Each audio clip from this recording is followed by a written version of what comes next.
Hi everyone, welcome back. So in this video, I'm gonna share with you how you can add a moving average on MetaTrader 4. So just follow me and follow the steps. It's so easy and simple. So first of all, open your MetaTrader 4 software and choose your currency. So for me, I will choose your USD. Okay. Now to add a moving average, all you have to do is go to Insert, click on Indicator, and go to trend, then go to moving average, this one.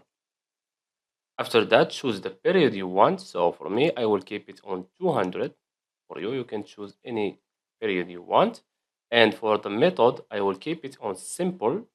And this is the color. You can choose any color you want. So let's say, for example, yellow.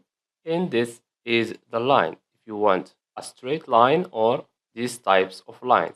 And this one is the width of the line. So let's choose this one. And let's click on OK. And as you can see here, this is my 200 moving average. So I hope you found this video helpful. Don't forget to give us a like and subscribe. Thanks for watching and see you in the next one.